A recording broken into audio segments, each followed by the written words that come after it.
नमस्कार, बहुत स्वागत है आपका। न्यूज़ 18 डिजिटल देख रहे हैं आप। आपके साथ मैं हूं विकास ब्रजेश सक्सेना। भारत के चावल पर अमेरिका के टैरिफ बढ़ाने को लेकर एक बहुत बड़ी खबर सामने आ रही है, वो आपको बताएं। लेकिन उससे पहले आप आई पर क्लिक करें और वो वीडियो देखें जिसमें चावल पर टैरिफ लगाने की बात हुई है अमेरिका की तरफ से, उसको देखें और उसके बाद नजर डालते हैं अब की खबर पर। तो भारतीय चावल निर्यातकों ने अमेरिका की ओर से अतिरिक्त टैरिफ लगाने की आशंका को ज्यादा तवज्जो नहीं दी है। उनका कहना है कि मांग पहले की तरह ही बनी हुई है।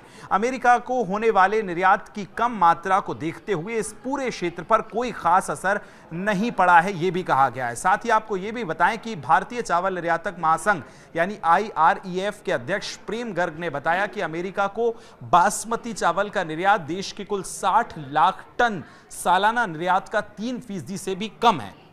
वहीं भारत के कुल चावल निर्यात में अमेरिका की हिस्सेदारी 1% से भी कम है। यह बयान तब आया है जब ट्रंप ने अमेरिकी कृषि सब्सिडी पर चर्चा के दौरान भारतीय चावल पर नए टैरिफ की चेतावनी दी है।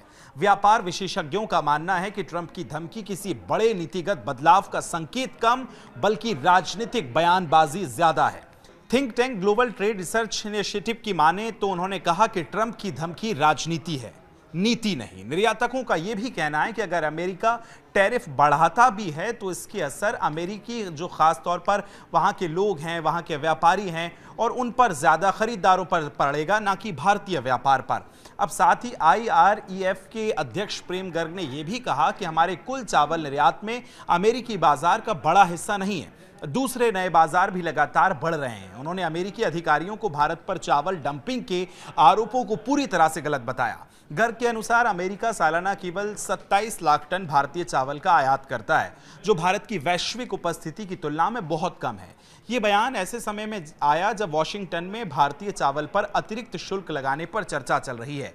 इस पर पहले से ही 50% टैरिफ लगा हुआ है और अब ऐसे में अमेरिका का टैरिफ भारत के चावल पर लगाना, इसको आप कैसे देखते हैं? क्या ये कूटनीति मानते हैं या सिर्फ ट्रंप जिस तरह से कुछ दिनों के बाद, कुछ दिनों के दरमियान वो इस तरह के कदम उठाते हैं सुर्खियों में आने के लिए, क्या उसी से ही ये प्रभावित आपको नजर आता है? कमेंट करके जरूर हमें बताएं। फिलहाल शुक्रिया।